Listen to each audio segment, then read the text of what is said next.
Друзі, привіт! Привіт! Я сподіваюся, ви зараз швидесенько здогадаєтесь, де ви.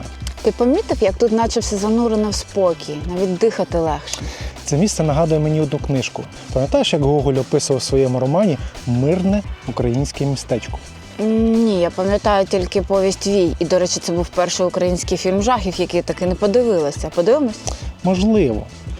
А ще тут багато санаторіїв, ще тут є річка тиха, наче мирна вода. Невже це тобі не нагадує місце, де лікують душу і тіло? Так ти намагаєшся нашим підписникам натякнути, де ми знаходимось? Це не зрозуміло. Супер. Можливо, ти пам'ятаєш, де народився Микола Васильович?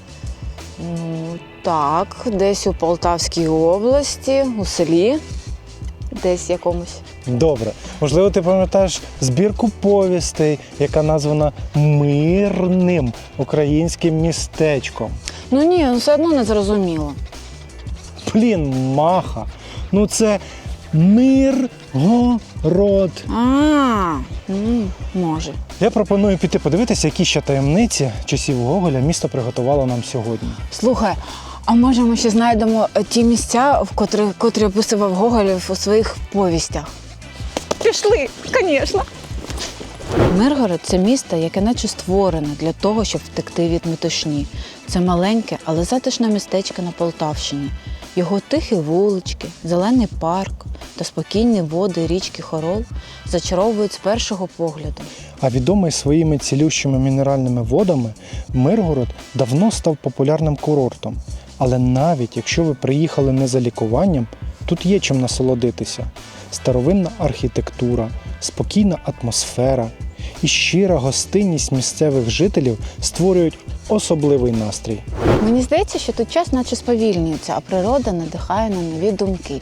І ось що я думаю, якщо... О, стоп, почалось. Давай твої думки, я послухаю потім. А поки що давай пішли покажемо нашим підписникам Миргород.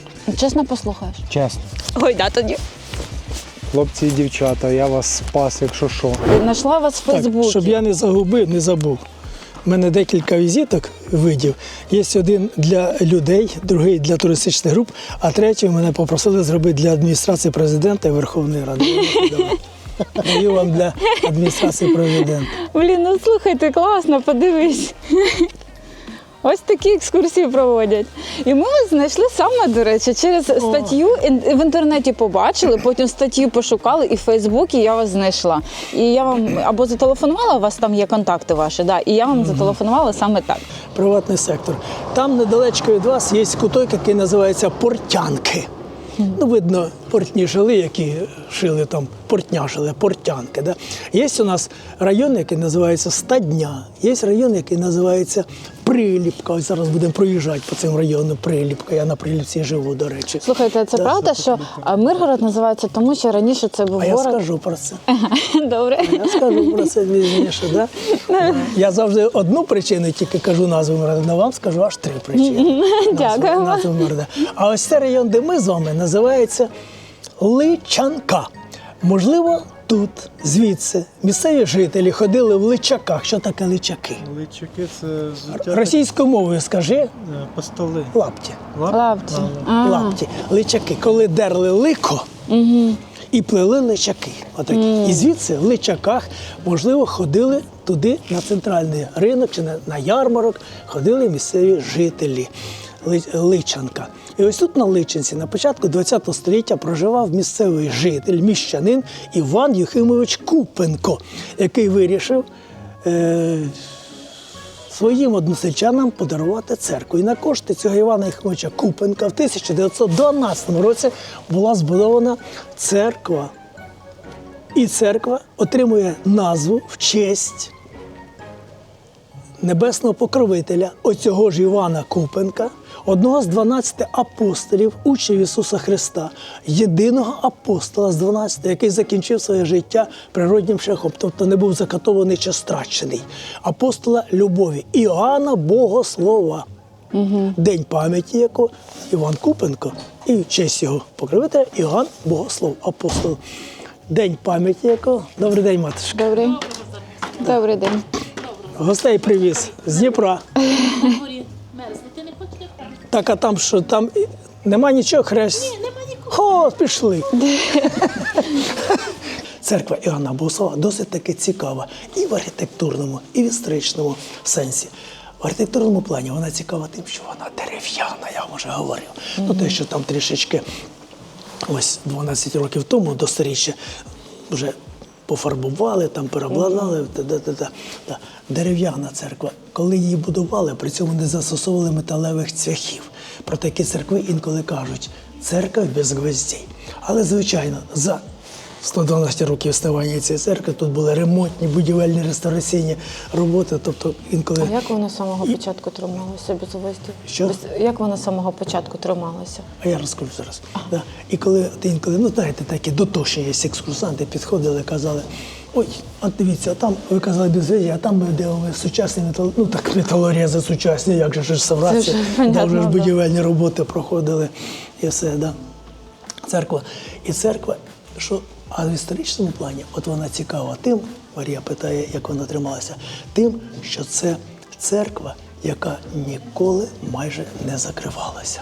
Церква проіснувала з 1912 року по 1937 рік.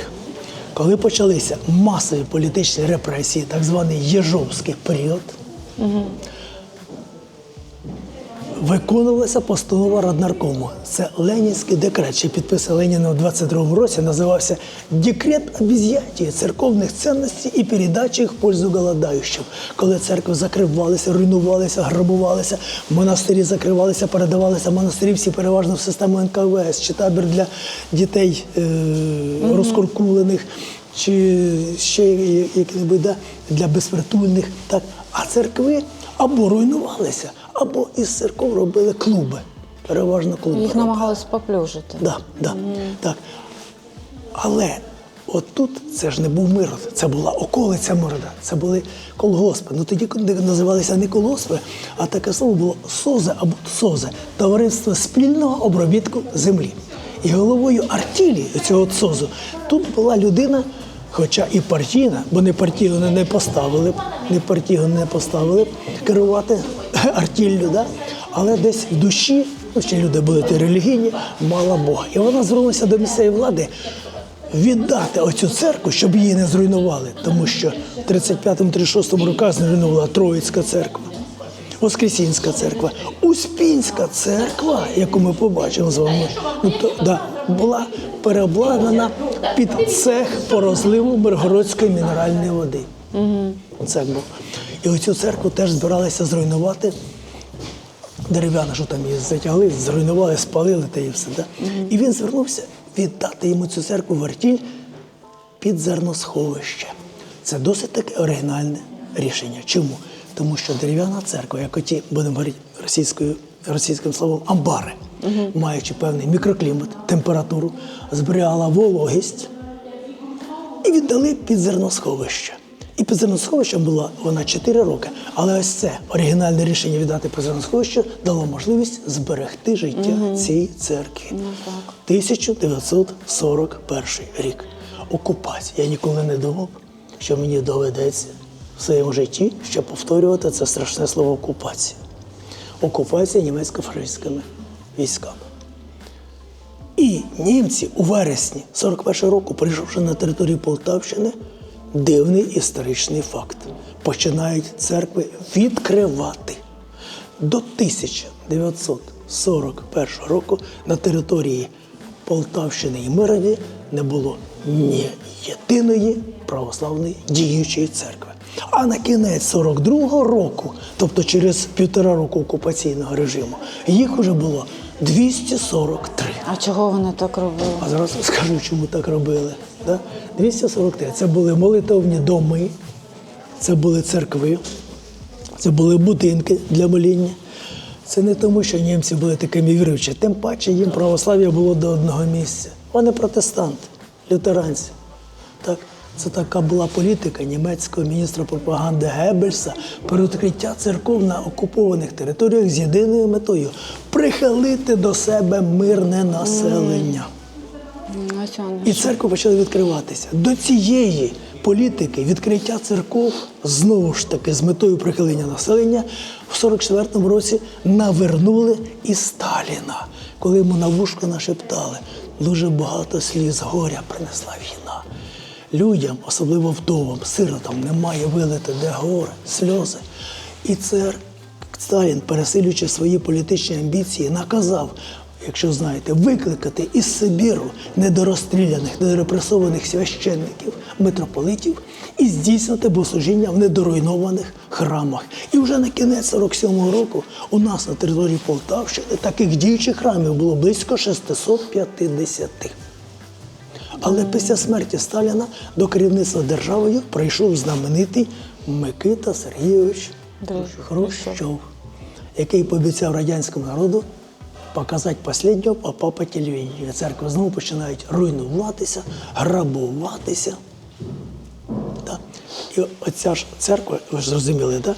З 1937 була під Зеленськовичем, по 41-й, потім відкривається, так? Грабуватися. І знову у нас закривається отой Свято-Успенський собор, який ми побачимо.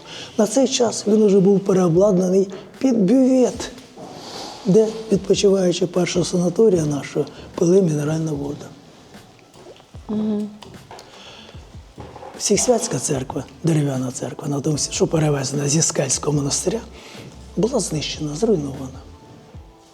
А ось ця церква Яна Богослова, і в цьому її історичне цінне значення, єдина із церков не тільки Миргородщини, але сусідніх Богачанського, Хорольського, Лубенського районів була не тільки не знищена, а залишалася діючою. А чого, як її не знесли? Ну, все ж таки, знаєте як, треба ж було все ж таки людям десь помолитися, десь свічку поставити, десь відспівати когось, якось спокійно, розумієте? І залишили не в центрі Миргорода, а на околиці. На околиці, хай вона, ця церква буде. Отак залишили, все ж таки, десь стільки районів залишили одну цю церкву. Ця церква дійсно декілька разів ремонтувалася, і коли вона будувалася, вона такою гарно розписаною, вона не була розписаною. А коли 12 років, були стіни, звичайні, дерев'яні навіть стіни, то вже так заштукатурено. Там, да. А коли 12 років тому готувалися до столітнього ювілею, запросили майстрів, і вони розписали центральну частину храму. Ну, дуже красиво. Центральна частина храму. Да. Років, мабуть, 6-7 тому розписали бокові приходи. Оце де ми з вами знаходимося, називається притвор. Потім центральна частина і іконостасом відділяється алтар, вівтар, знаєте, да? Отак. Да. Розписали бокові частини. Слухайте, а так спочатку вона була, виходить, просто стіни білі, Дерев'яні, Марія. Дерев'яні були. все. Стіни були дерев'яні. Дерев'яні. Це ось ми бачимо поетапно. Оце дивіться, десь років 5, мабуть, а там вже мають років 5, почали готувати для розпису бокові. Бокові прийняли, але війна. Війна, пандемія, війна і припинили. Тобто дерев'яне, ну, з сучасними цими там фанерою чи гіпсокартоном заробляють, заштукатурюють штукатуркою. І таким чином, таким чином розписується. Пішли. Сюди до мене, ми вам не заважаємо. Сюди, Марія, до мене. Так, людина не церковна зразу побачила. Так? Все там. Ви бачили коли-небудь у церквах і в храмах отак стрічками або цепочками огорожено? Отак? Да. Бачили? Да.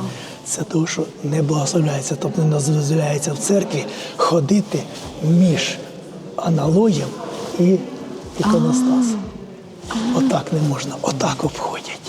Я не знала. Оце я, слухайте, ви не звертайте уваги. Це Ні, я в монастирі почну вам розказувати. Дякую, що сказав. Добрий день.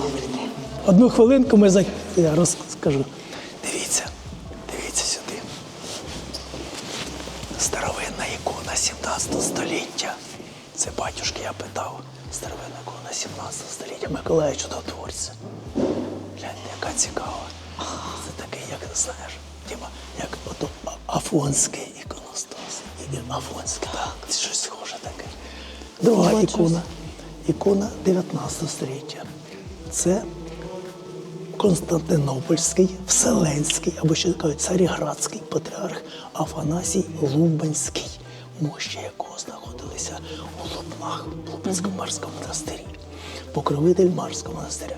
Сьогодні його прах, його тіло, нетлінне тіло в сидячому положенні знаходиться у Харківському Благовіщенському кафедральному соборі.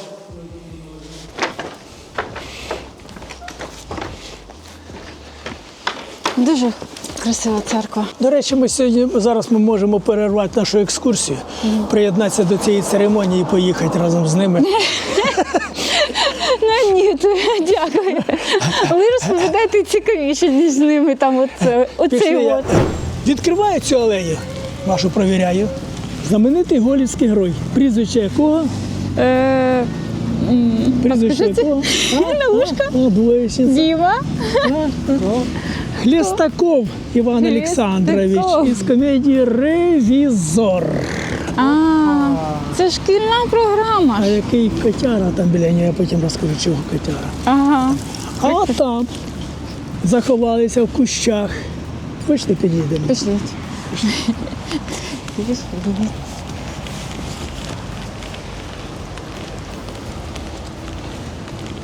Так.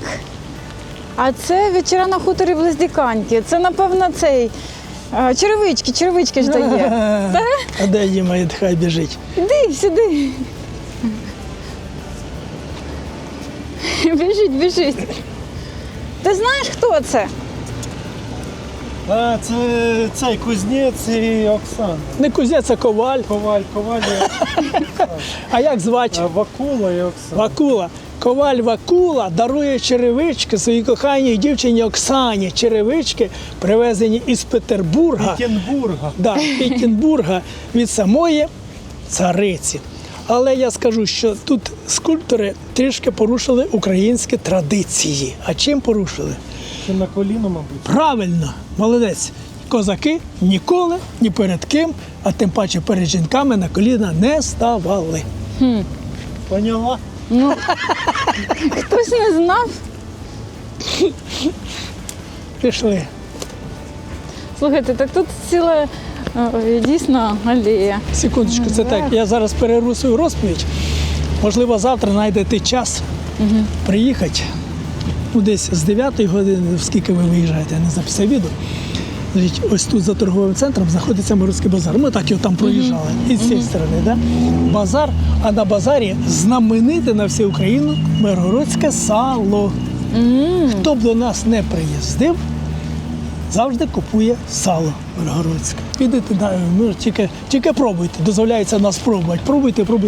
Хлібушок Не дають? беріть отаке не беріть. Біле таке, воно там таке вже як мило. Так? Я люблю отакеньке. Хочете без м'яса, хочете з м'ясом таке сало. Підете купити сало. Добре. Так, нормально. дивимося на пам'ятник Миколі Голі. Ви бачите перед собою унікальніший пам'ятник нашому славетному українцю. А унікальний він тим, що це останній пам'ятник Миколі Голю у світі.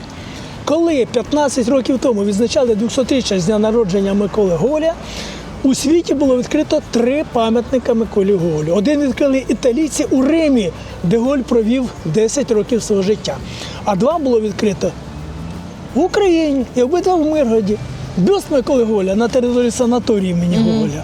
І ось цей пам'ятник в центрі міста Миргорода. Цей пам'ятник появився останнім. Більше ніхто, навіть ті самі росіяни, які сьогодні кричать «Гоголь наш русський писатель», не удосужились відкрити пам'ятник Миколі Гоголю. Він же ж Так ти- популярний, він же ж його творить. Знаєте, я не називаю російським письменником. Мені сподобалася книжка, один подарував автор у 2009 році, подарував із Донбасу, до речі, з Краматорська, подарував книжку. І мені там сподобалася фраза, що це український шпигун в російській літературі. Диверсант в українській літературі. Це дійсно так. Тому що він українець, і він перший показав Україну як державу з українськими традиціями, мовою, культурою. Так, підходимо ще до одного пам'ятника. У Миколи Голя є збірка, назва якої складається з одного слова. Саме цікаве, що ви назву цієї збірки прочитали. Вчора, коли ви в'їжджали в Миргород, ви прочитали назву цієї збірки. Як збірка називається? Миргород. Миргород! Ви думали, я це не знаю. А я знаю. Хорошо, далі питаю. Куди входить 4 його знамениті повісті? Так. Вже одну ми називали сьогодні. Перший Вій. фільм жахів. Вій. Так. Вій. Так. Будете дивитися фільм по інтернету, тільки не дивіться екранізацію повісті Вій Барандов фільм. Не дивіться останнє. Ой, це кошмар якийсь.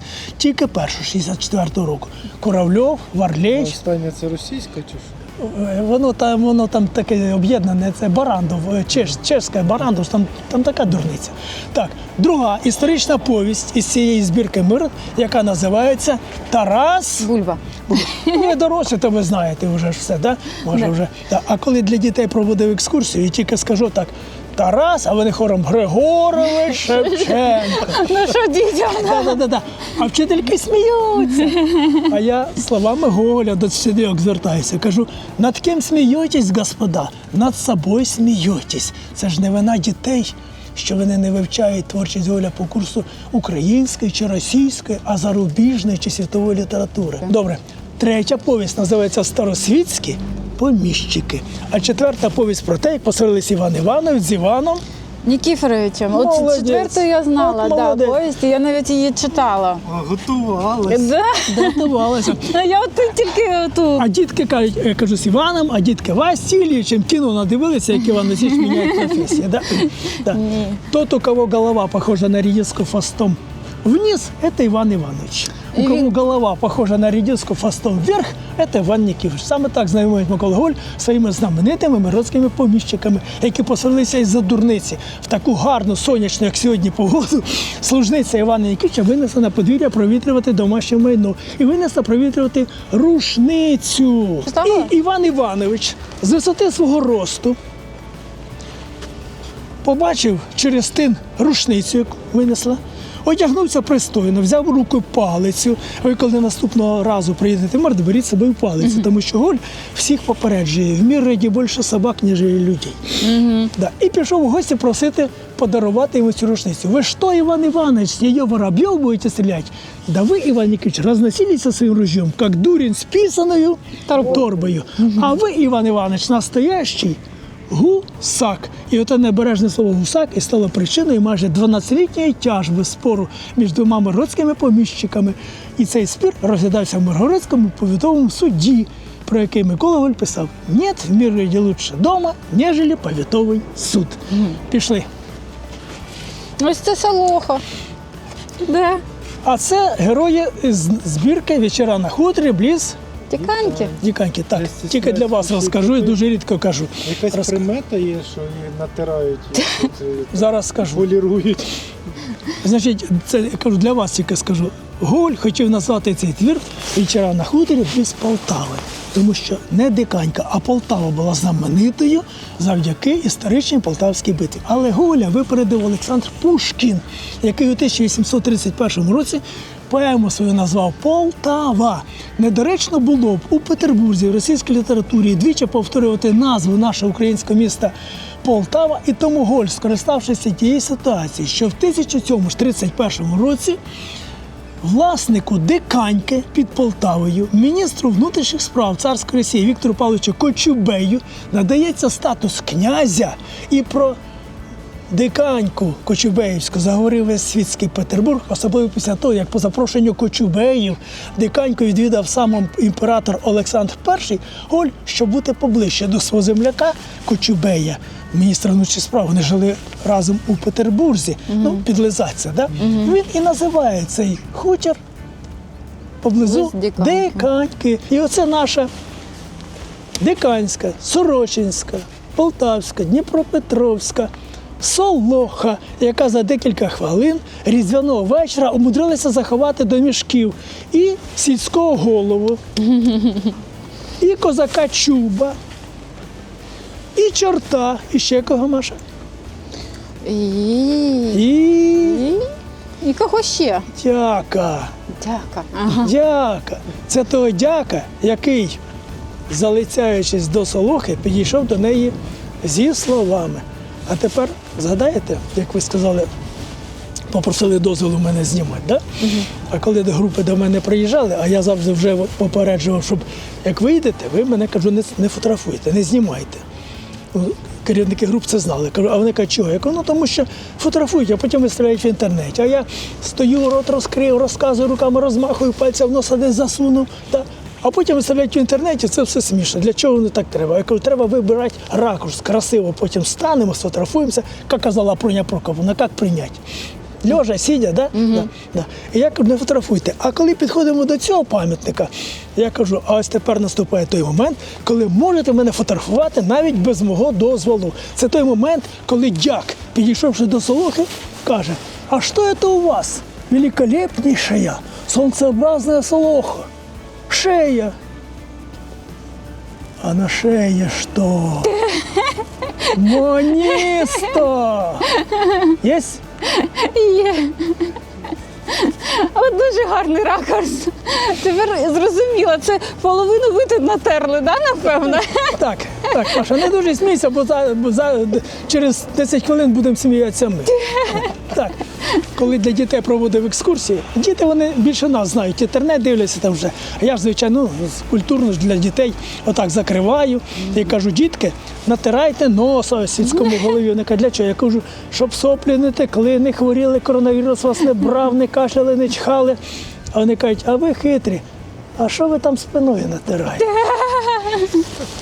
Пішли. Значить, на будь-якій алеї Голівських героїв ви побачите свиню. Це не жарт, це серйозно. Тому що у нас у Полтаві, на полі Полтавської битви, сьогодні знаходиться діючий науково-дослідний інститут Академії наук України свинарства. Інститут імені Квасницького.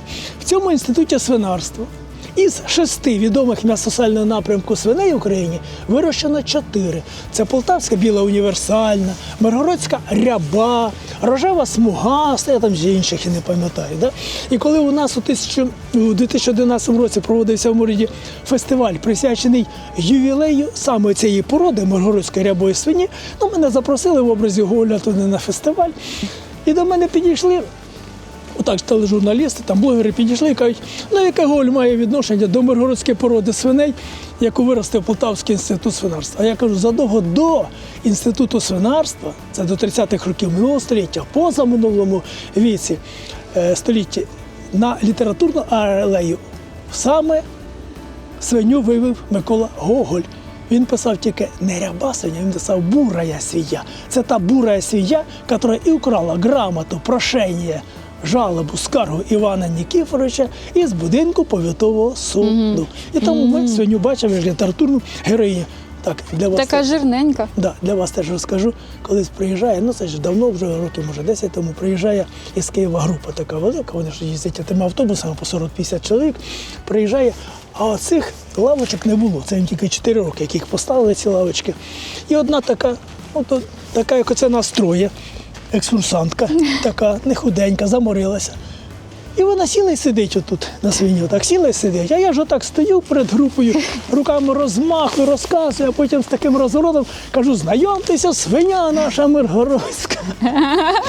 Ця ж група, вона ж так, що ж то ви про мене сказали? Я кажу, ні, це не про вас, це не про вас. Але із Харкова, Дніпра, з Києва, з Чернігова, через Мирод вони застрягали в ці калюжі, вони перекидалися. І це були своєрідною прикметою міста Мирода, що стало причиною створення цієї калюжі як літературного образу.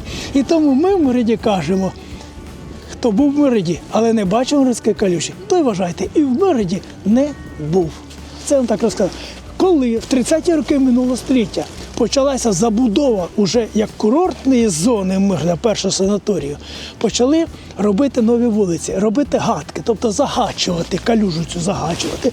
Зробили оцю дорогу повністю, і калюжу загатили, почали корпуси будувати, але ось цю місцину залишили. Я скажу, її залишили навіть тоді не думаючи, що це буде Миргородська калюжа. Справа в тому, що тут діяли водяні млини на річці Хорол. Стояли водяні млини. А млини працювали за допомогою течії води. І калюжа так і залишилася. А в 60-ті роки вирішили обладнати цю калюжу, зробити її нібито як такий своєрідний ставок. І ось 3 роки тому мені один відпочиваючий подарував фотографії. Який він молодець, що він мені подарував. Подарував фотографію, каже, це вирізка з газети, коли її тільки-тільки обладнали. Клас. Дивіться. Взагалі, як гарно. Це ви приїхали в зимовий час. Якби ви приїхали до нас з квітня по кінець жовтня, то цю калюжу ви побачили в такому вигляді. Клас. Будинки, лебеді, Зелене, все таке. качки. Так, вперед до орла, там вперед залізти до орла. Таку Зайшла дуже гарну і сфотографувалася. О, отак от. Марія, отак може, так як орело. О, орлиця. На території міста Миргорода, повторюю, знаходяться 8 санаторіїв, які діють на базі Миргородської мінеральної води. Миргород, на відміну від таких міст України, ну, звичайно, почну з міста Дніпро. Потім Полтава, Київ, Черкаси, Харків. Вони знаходяться на пагорбах. Так. А Миргород, на відміну від цих міст, знаходиться у ямі, в долині. З якої сторони ви не під'їжджали до Миргорода, чи зі сторони, як ви їхали, Полтави, Харкова, чи зі сторони Києва, ви спускаєтесь у свою рідну яму, долину.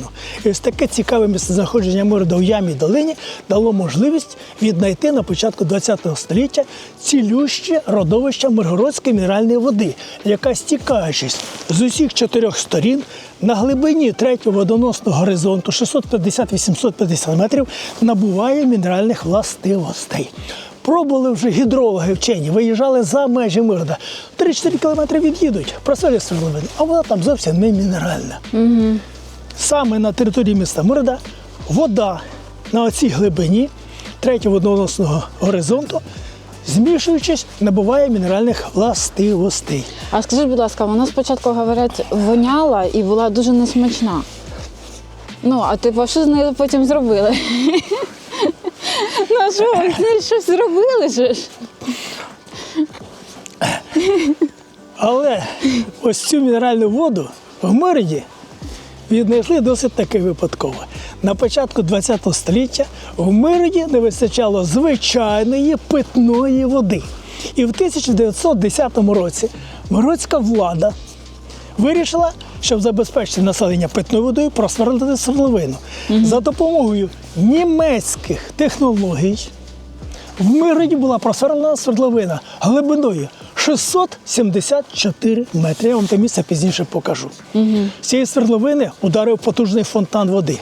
Але вода, 33 тисячі відра на добу, але вода мала неприємний запах сірководню, була мутнуватою на колір, солонкуватою на присмак, і в акті 1912 року було записано такі слова. Ви люди дорослі, я вам повністю слова з акту прочитаю.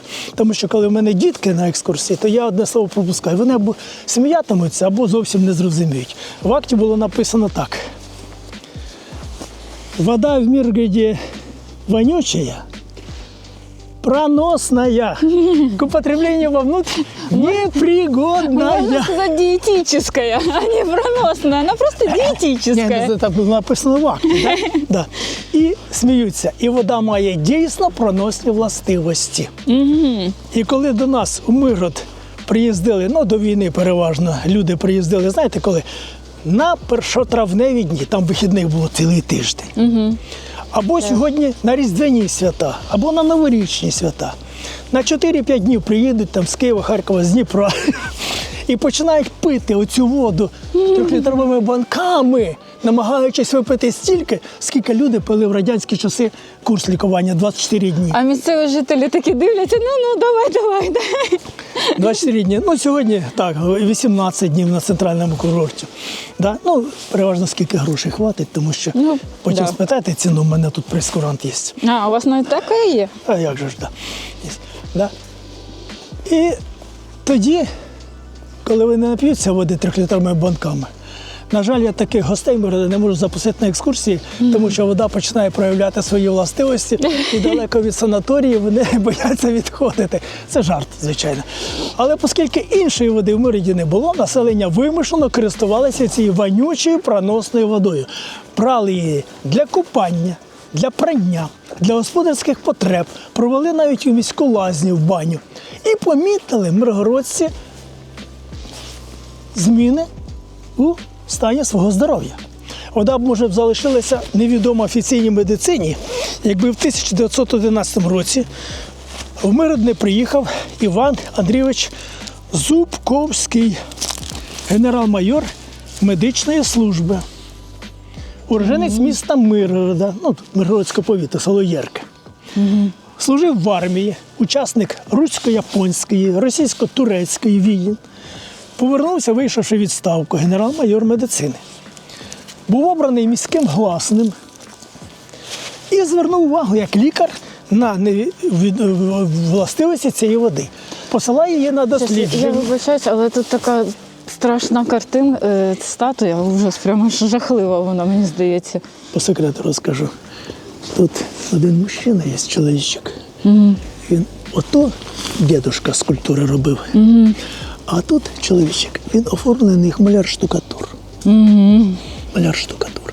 І оце йому деревину якось доставляють. Пеньок або деревину, там спиляли що-небудь. Доставляють. І він теж бачить своїм оком. І вирізав. Ну, так трошечки лячно так від цієї статуї. Вирізав, то вирізав, Так. хай стоїть. Так, але далі давайте. Посилає її на дослідження. Так, а куди він посилає? Я зараз згадаю, яке зміст саме перше назвати. Катеринослав. Знаєш, Маша, що це за Знаю, що це за місто. Харків, Одесу, Петербург. І в 1915 році від професора Діамантова в 1915 році з Петербурзької академії мистецтв, медичної академії отримує висновок цікавий. А вода в Миргороде целебная и по своим свойствам не уступает водам известных западноевропейских курортов. Соден, Баден-Баден, Аахен. Зверніть увагу, які я вам тільки що міста назвав. Міста Західної Європи, німецькі, швейцарські, Соден, Баден-Баден. Поїдете зі мною, я думаю, що ви поїдете колись по гоголівських місцях, і ви дізнаєтеся, що за 12 років перебування Гоголя за кордоном 10 в Італії прожив. Він їздив лікувати свій шлунок. Був дивною людиною, цікавий. Він писав: «Мені кажеться, що той желудок у мене оборудован не так, або обустроєн, не так, як у всіх людей, а наоборот, ногами вверх». Він їздив лікувати свій шлунок саме на ці західноєвропейські курорти. Соден, Баден-Баден, Аахен. Голь навіть ніколи не підозрював, що через 60 років після його смерті на його батьківщині відкриє таку ж саму за хімічними властивостями Миргородську мінеральну воду. І ось 28 квітня 1917 року, це день заснування нашого курорту, була відкрита в Миргороді перша водолікарня. Прямо у міській лазні, всього на 5 місць. Через рік вже 20 місць. А в 1919 році було відкрито першу професійну стаціонарну водолікарню, яка, на жаль, до нашого часу не збереглася, але фотографію якої я вам пізніше покажу прямо на тому місці, де вона була. Ми туди ще поїдемо. Тобто користувалося попитом це лікування водою? Так, і в 1919 році було відкрито перший морський санаторій Хорол, на території якого ми з вами побуваємо. І я сказав таке слово бювет. Що таке бювет? Там, де можна водичку попити. А що таке означає бювет? Перекладу. Бювет – це ще мінеральна вода така є. Не знаю, я знаю, що там можна. Казала одна курортниця, мені каже: а зі словом буфет має щось спільне? А я кажу, має. І буфет, і бювет походять від одного французького слова «бюї», що означає «пити». Так, добре. Ми з вами зараз знаходимося на території санаторію Хорол. Санаторій Хорол – це той санаторій, з якого починалася історія уже нашого не історичного, а курортного міста Миргород. Санаторій Хорол, я кажу так, і зручний, і незручний. Зручний тим, що в центрі Миргорода, біля центральної вулиці. Незручний він тим, що в центрі Миргорода біля центральної вулиці. Ви мене зрозуміли. На відміну від усіх санаторіїв, він не має окремо виділеної території. Як ми з вами там ходили, як відпочивали, да? Так. А тут як прохідний двір. Розумієте? Такий, самий перший санаторій в центрі збудований. Ще він незручний тим, я вам теж про це говорив, що дивіться, в санаторії ОВС все знаходиться разом. Тут корпуси житлові. Один, другий, Отам третє в кінці алеї. Окремо. Їдальня ось. Треба Ї- часто їдальня по погоду ось. вдягатися і Да, і ти. Їдальня ось. Бювет, правда, знаходився ось тут, знаходиться, в цьому корпусі. Цей корпус, оце що я вам казав, там 2 кімнати, що я був тут один раз там попав. Там віп, такі кімнати хороші. У цьому корпусі переважно приймали батьків з дітьми. Навіть посада вихователя була введена така. В кінці, Маша, для тебе пригодиться, ще там один корпус видніється, он там далі. Там є відділення для вагітних жінок, які проходять післяродовий реабілітаційний період. Ага. Да. Але направлення всіх санаторіїв Миргорода – це шлунково-кишкові захворювання, тобто гастроентерологічне направлення. Значить, а ось лікувальна база, басейн, ванни, душ. Їм треба було переходити через місточок, ми туди підемо, там приймати процедури, а потім повертатися сюди. Ну, досить таки може незручно. Уже 3 роки, як санаторій Хорол не приймає. Ну, в зв'язку з війною, там карантин був, ну, людей дуже мало, обмежено зараз, і їх всіх направляють туди в корпус. Тепер зупинилися. Пам'ятник засновнику курорту Івану Андрійовичу Зубковському. Ось, якому я вам вже фотографію показую. Коли приїхали різбярі з усієї України, їм на курорті дали можливість, міська рада дала можливість відпочити, харчуватися, проживати. Але їм привозили дерево, стовбури дерев, і вони отут на цій площі перед бюветом вирізали. Це ріжуть. Закінчиться фестиваль, і вони роботи свої залишили. Таким чином у нас алея, ну вже бачите, 12 років, там вже щось відпало, там у голові Хоми Брути, там дірку хтось пробив, там у козака вже гриб виріс якийсь на плечі, бачу правому.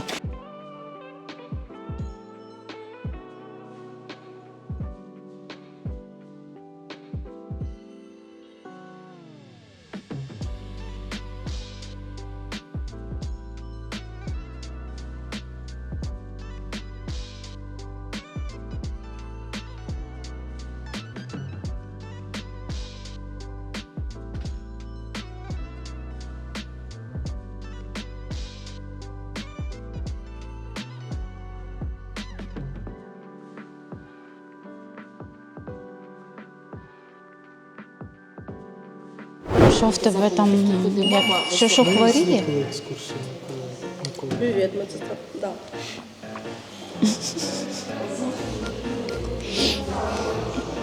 Скуштуй. Ти любиш водичку? Скуштуй це. Ну спробуй, ну це тепла, це ж зовсім інша. Ця якась солодковата. Да, це мінеральна, ви що, нормальна вода. Слухайте, ця холодна. Значить так, попереджую. Якби були газики, то Попереджую, значить, не попереджую, а кажу. Значить, те, що я сказав про носна вода, і там і те саме, значить, одноразовий, двохразовий, трьохразовий прийом води вам ні користь, ні шкоди не принесе. Абсолютно. А зараз ми вирішили прогулятися мирними вуличками міста Миргород. Подивимось, як тут. Коротше кажучи, буде таке маленьке вставочка, шматочок відео у форматі лайв-влога. Ми пройдемося просто по центру міста, покажемо вам архітектуру, торговий центр, який тут є, що в центрі, в принципі, А гарно. сало підемо купляти на базар. От не впевнений, я сало не люблю. А я люблю, і батько любить. Підемо за салом. Пішли. А ви собі любіть своє те сало, воно нам треба. Ні, до речі, тут дуже тихо, дуже спокійно. І навіть Маша, ти кожен раз в кожному місці, де ми буваємо, в тобі тихо і спокійно. У тебе якась дитяча травма. це просто не фрі, тому мені усюди тихо і спокійно. Де подалі від Дніпра, Ми там тихо і йдемо біля спокійно. дороги, і тобі тихо і спокійно. Як тут може бути тихо і спокійно, коли машини їздять туди? Я про те, що навіть машини їздять, але їх небагато. Навіть тут машини Ти спокійно? тихіше навіть їздять, ніж в Дніпрі, так? Да? Ні, вони їздять, але їх небагато. Ти спокійно перейшов собі дорогу по пішохідному переходу. А в Дніпрі ти стоїш час, щоб вступнути на пішохідний перехід, тому що тебе ніде ніхто не пропускає. А тут навіть машин небагато було. Так У що нас тут універсам, хвилинка. і дивись, це центр міста, це неділя. Ну тобто тут базар рядом, тусня ціла, але людей небагато відносно. небагато, то й небагато. А що тобі, по-твоєму, тут має Саме, бути? ну, це все це ж складає. маленьке містечко. Так, і ще звичайно. багато, от ми щойно в парку були. Магазин, універсам, хвилинка продуктовий. Купа санаторіїв. І це все складає оп. враження тихого містечка. Ну, що воно спокійне. Що воно Так, щось з таке. приводу стів. О, щось повернуть, коротше. Треба завітати, і вони щось повернуть. Слухай, а Тут, це до речі, зараз коли ми екскурсію проходили з Миколою Івановичем, основним лейтмотивом було те, що, на жаль, з повномасштабкою багато яких санаторіїв працюють тільки розміщуючи в себе переселенців, і тому тут вони майже всі не дозавантажені. Ось. Так, Буквально мабуть. там санаторій на 5 тисяч, а знаходиться там всього-навсього 80 чоловік, які відпочивають. А ось ми прям практично, наскільки я розумію, в самому центрі міста. Тут є торгівельний центр «Мир». «Мир» так і називається. Та ні, тут, напевно, він Миргород Мир. називається. Ні. Мир. ТЦ «Мир». Ось, пішли подивимося, що там. Так ідемо скупимося. А сало треба на базарі купляти. Та яке там сало, пішли в торгівельний центр. Пішли Йоху! дивитись, що там. О, я вже бачу столічна ювелірна фабрика. Ага. Пішли мені за каблучечкою. За каблучечкою. Не викаблучуйся. А ладно, за каблучечкою, за прикрасами можна в Єву Ось сходити. такий торговий центр. Куди? В Єву? Єву. За прикрасами? Так, вони там дуже файні. І навіть взагалі не відлічиш, настояще золото або ні. До або речі, срібло. можна дуже гарно зекономити. Замість Київського ювелірного заводу, столичної ювелірної фабрики, можна сходити в Єву і купити прикраси. Так, до речі, забула сережки вдягнути. До речі, забула. Ось такий у нас торговий центр. І я думаю, що заходити туди і щось знімати, певно, немає резону, тому що стандартний, типовий, невеличкий торговий Ну, на центр. початочок. Так, що сходили ми в торговельний центр. Ось ця жіночка мені не дала там нічого купити. А там було все, там шмот, техніка. Це все тобі не треба. Золото, шмото, все, що хочеш є. Все.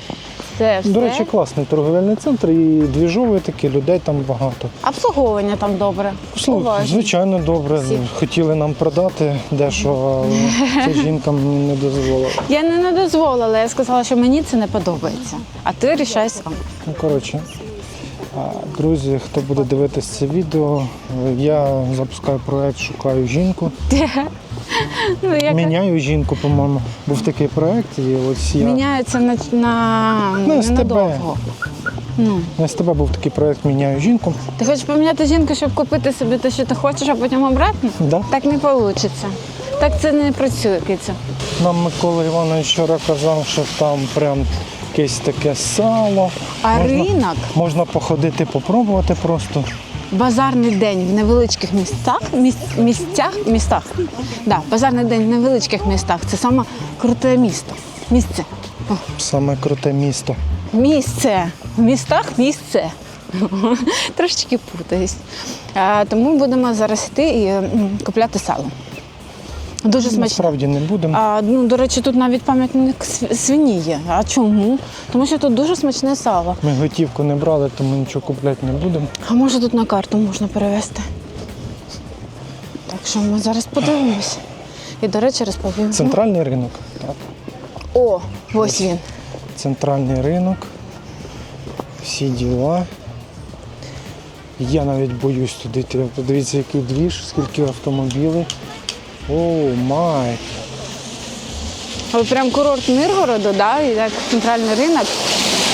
Опа, і погнали. Тому, ладно, спробуємо.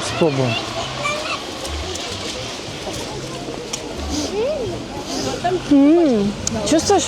Пахне шашличком. Я відчуваю, я не чувствую.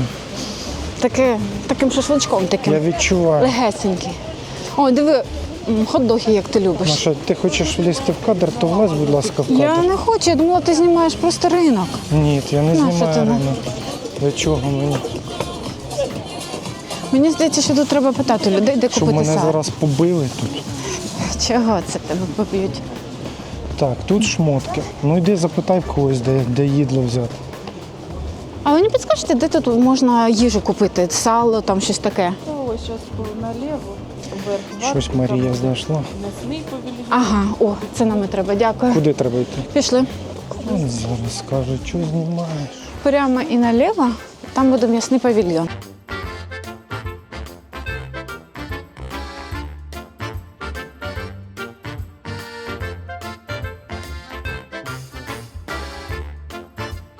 Є крокий сир, це відчував, і він йшов на запах сир не сиру. люблю. Так от і це йде Марія на запах сала. І так, і зараз я А його чи не знаю. обмануть її нюхові рецептори.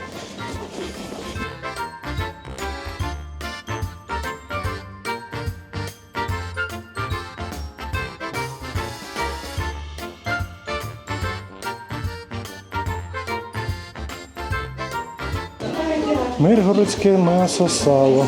М'ясо сало. О, май. Фу. Ну і воняє. Дякую.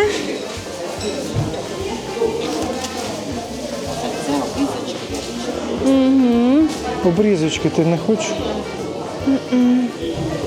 Мені то потрібно маленьке, але з м'яском.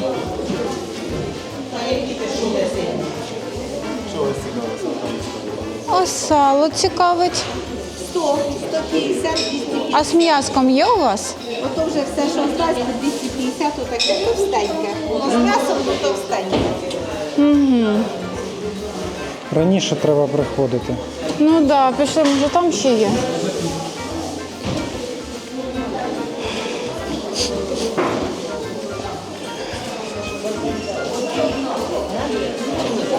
Боже, що з людьми роблять? Спрага до сала.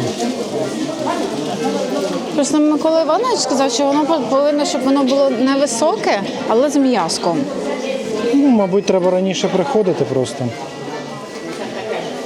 Сьогодні базарний день, вже всі все купили. Вибрали найкраще.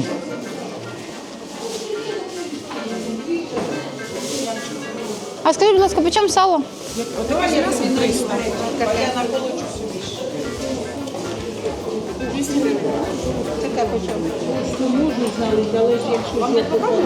Ні, мені не треба, дякую. Зараз ще подивлюсь. Я не вмію вибирати сало. Я Супер, ніколи ну цього що не ти роблю. прийшла сюди? Ну, треба. Прямо треба. Ну, треба привезти з Миргорода миргородське сало. Ну, лишилось Мене цікавить сало, але є з м'яском воно, щоб з прослойками. А це воно вже посолено? Ні, режьте, не режьте, спасибо. Ні. Це просолене, не киселька, пропечене. Ні. Тільки ми. А скажіть, будь ласка, вам можна на карту, якщо що, скидати? Ага, чудово. Ні, я точно пробувати не буду, я не їм його. я не люблю сал. Ні. Це точно. А зважте мені, будь ласка, шматочок. А мене більш цікавить домашня ковбаска, так? Да? Є ковбаса, є рулетик, є буженина. От м'ясо я би краще трошечки Тебе взяв. домашня ковбаска? Дітка, ти попробуй. Ні, теж то дядя. Дітки не треба, хай сало їсть. Я з хлібушком таке їм тільки. Скільки вам сало? Давайте шматочок такої сала. Буженінку треба взяти. І давайте тут От буженінка смачна. один. Це ви рулетик попробували. І давайте тоді цей рулетик, да? А скільки він у вас коштує? 450. 450. Це за кіло? За кіло 450? Отаке сало 350. Це кусочок буде вам без рубля На 300 гривень. Ага. Давайте. А це ж я це пробував чи це? ні? Це що він коштував? Це я пробував, так? Да? То ви мені рулетик дали, а буженінки дайте ще, будь ласка. Буженіну давайте. Ну оце я розумію, а не оце сало. Я сало не люблю. Миргород це сало, а не буженінки тобі. Миргород – це курорт. І сало, столиця сала. Так, бачиш, це столиця сала. Ну що? І буженінку беремо. Ти диви, який. Давайте тоді. Скоро Різдво. А скільки її зберігати можна? До тижня. До тижня. Ну все, до Різдва не дотягнемо.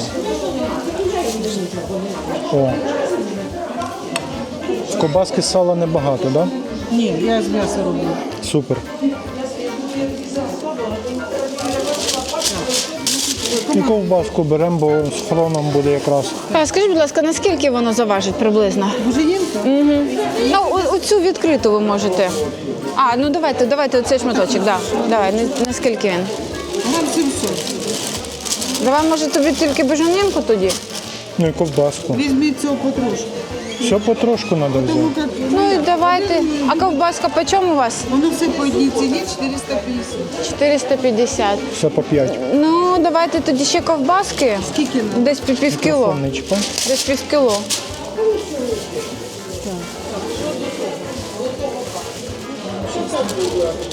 Зважимо, а тоді будемо танцювати. 800. Одна пополам давайте. мабуть. Багато буде. Навпіл, так, давайте. Ну, враховуючи, що до тижня, то багато буде. Давайте тоді отак огломимо, а вам серединку, правильно? Давайте так. Це ми великли, звісно. Це буде пахнути в машині. Так, підходить, отак. І рулетик, а скільки? Не, рулетик не треба, ти все, ми це Чуть-чуть. все. Ну, грам 200. Ну давайте трошечки рулетику. Який на вас кусочок? З якого вам? Ось це, З мабуть. цього, так? Одрізати, так? Да. Ха-ха-ха. Сама до сала прибула. Я взагалі-то це миргородським салом прийшла. Ну, ладно. А ви самі звідки? З Дніпра. У мене зараз моєї рідної сестри племінник там вчиться. Такий хлопчик, умничок. Золотою медаллю Покровський закінчив. О, молодець. Переїхали, да, з Покровська? Да. Ви знаєте, вони як жили в нас зразу, хату, тому що багато було проблем, і хату розбили, що села вже немає. І вони, це моя батьківщина в Ніколаївці, а в Покровське, це ж племінниця живе. І вони як приїхали сюди, дитина, ніхто його не заставляв. Він сидів, мені дайте місто, дай мені вчитися. Оце він оборудував собі стіл, оборудував собі шкафчик, де книжечки поставити. Молодець, бачите, дитина У умнічка. нас старший син ще стоматологом працює. Так він як учився, то чесно кажучи, ми не знали ніяких проблем. Він сам учився. Ми ні за що не платили. Ну так, Ні, по 200 гривень. Так. І 738. У нас, і знижечку зробите? так, оце дивіться, 1038. Угу. Ну, 1000, так? 38 знижечка. Чудово. Дякуємо вам. Дякуємо. Записуйте номер телефону. Номер телефону? Як же? А позвонить. А після Сказати, чи смачно. Ага, кажіть.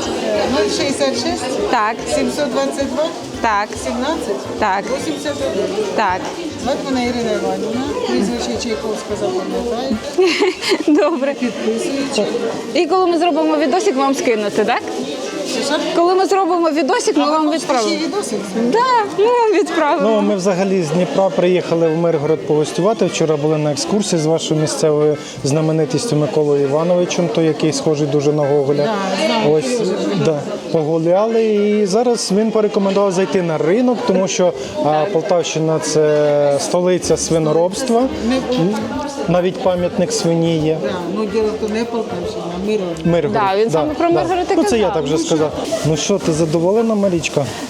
Купили сальце чи більше місця купили? Взагалі-то я хотіла купити сало, а ти мене розвів на якісь ще ковбаски, Отлично розвів, я вважаю. Я вважаю, отлично розвів. Ну, я думаю, що До речі, буде це було смачніше, ніж похід в торговий центр. смачно. Так? Так. І дешевше? Трошечки дам. Тоді пішли? Рядом є автовокзал біля ринку, дуже зручно, приїхав собі з Полтави чи з недалекого села і одразу на риночок. Так, і ще дуже цікавить Марію, для чого нам дали номер телефону. Продавщиця м'яса і сала. Ну, я думаю, це якраз ота гостинність, про яку ми говорили. Ну, напевно, дуже Можливо, приємно. ще ми будемо тут одного разу, приїдемо сюди, і вона заздалегідь дала номер телефону, щоб ми вже мали до неї подзвонили і сходили за салом м'ясом. Ну, може так. Дуже приємно, до речі. І вона дійсно така колоритна жіночка. Ми сьогодні приїдемо в Дніпро, обов'язково візьмемо 50 грам, 50 Батько грамів візьмемо. домашнього продукту там чи якого, як казали нам в Яремчі на екскурсії у дідовій аптеці домашнього продукту, домашній, так? Так. Ось хрін, гірчичка, наріжемо буженінки, ковбаски. Ти просто голодний, ти не снідав, так? Ні, дуже смачне м'ясо, насправді тут питань нема. А що це за будівля? Це у них якийсь, напевно, цей дом культури або щось таке. Не знаю, є якась от будівля, така більш схожа, мабуть, якась на будинок культури, філармонію, щось таке. А я знаю, що це. Що це? Звичайно, ти знаєш. Ну, і що це? Дивись, в що місті це? Миргород у квітні, серпні, Супер, це жовтні табличка. А що це за будівля? 1845 Марія, року що за перебував будівля? і написав ряд творів великий український народний поет Марія, і художник це Тарас будинок Григорович Шевченко. культури, я знаю. Що це? Будинок культури. Ну, я так і сказала. Ти Одразу. сказала від Сібятіну, а я точно кажу, це будинок культури. Диви, а там є АТБшечка і сільпо, і фокстрот навіть є. Так, сільпо, АТБ поруч і сільпо. Сільпо, АТБ і Фокстрот. А он ще оптовичок. Така собі конкуренція. А Потужна. оптовичок, той, що Маша називає, це всього-навсього оптика. Там навіть намальовані окуляри зроблені такі. Але з Марією це, да. Оптовичок теж тут був, десь був. Я його бачила. Оптовичок. Пішли далі.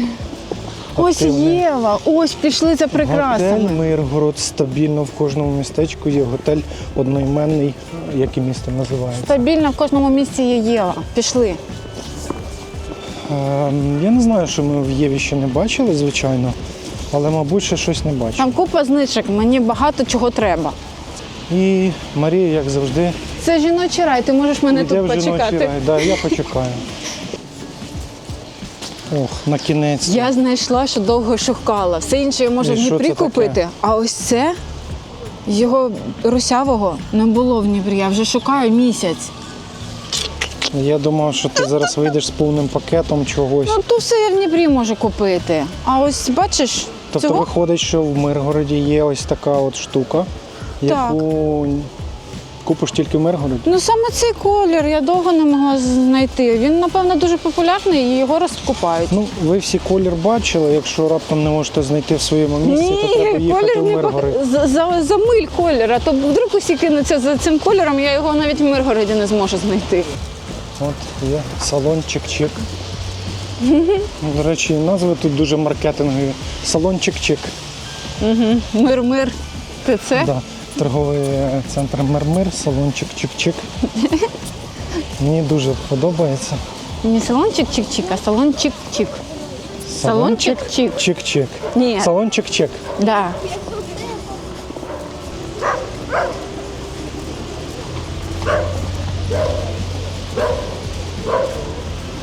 Диви, кав'ярин багато. Ух, шавух.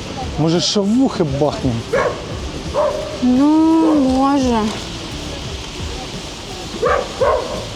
Або в козацьку розваги. Я не знаю. Так хочеться стрітфуду спробувати, але ладно. Пішли далі.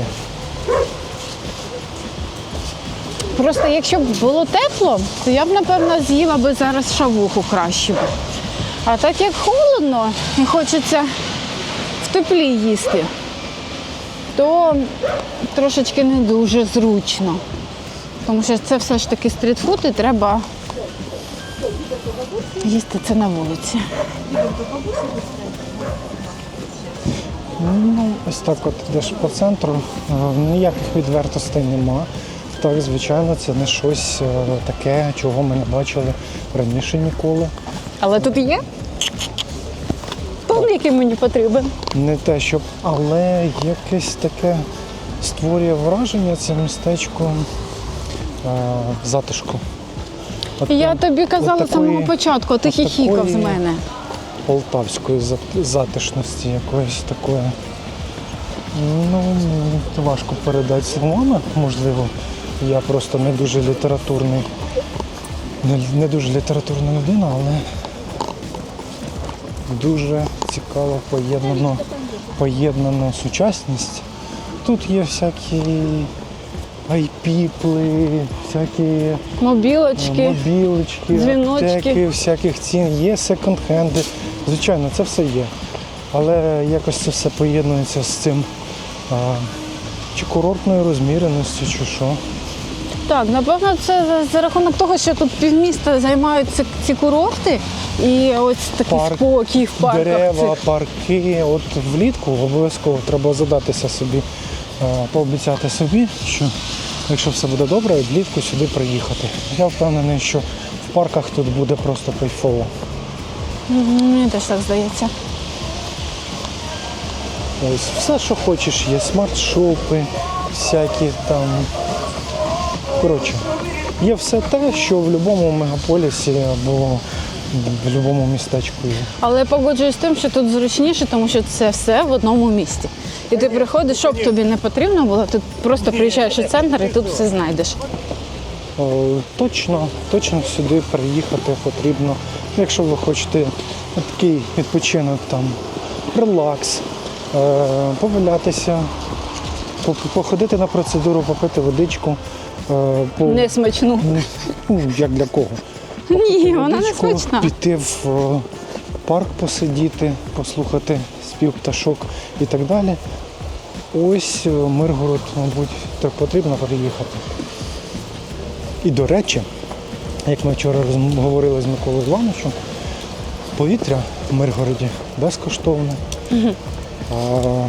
Водичка не безкоштовна, але вона тут є, її можна купити. Ну, до речі, він казав, що навіть з крана, якщо скуштувати воду, то вона буде така сама мінеральна. Вона буде мінералізована, звичайно, це не та, якою лікують кишково-шлунковий тракт, але тим не менше, так, вона має якийсь легкий солонуватий присмак, дуже легкий. Але тут повітря безкоштовно, Миргород, атмосфера Миргорода безкоштовна, парки безкоштовні, тому можна приїжджати просто сюди і не потрібні ніякі курорти, ні санаторії. Ну що, друзі, погуляли ми по Миргороду, по центру міста, почули прекрасну екскурсію від прекрасного екскурсовода.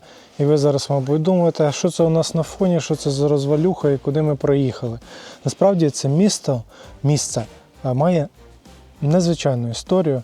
Це культурна спадщина, історична спадщина. І ми тут не просто так. А це палац Муравйових апостолів, одна із найцікавіших пам'яток України, як писали в інтернеті. Але забули, напевно, написати слово «була». Так ось, цей палац знаходиться в селі Хомутець Полтавської області. Був побудований у 18 столітті і належав дуже відомому на той час роду Муравйових апостолів. Вони були діячами, особливо в русі декабристів, залишили свій вклад. Спочатку цей палац був побудований за ініціативи Данила Апостола. Це відомий гетьман Лівобережної України на той час. А вже завершував будівництво його онук Іван Муравйов Апостол. Сам цей комплекс має в собі палац, парк прекрасний зі ставками, господарчі споруди. І все це було побудовано в найкращих традиціях того часу.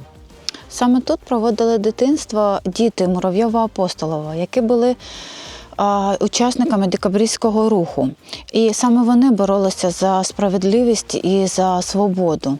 І саме їх доля стала революційною, скажімо так, натхненням революційним того століття.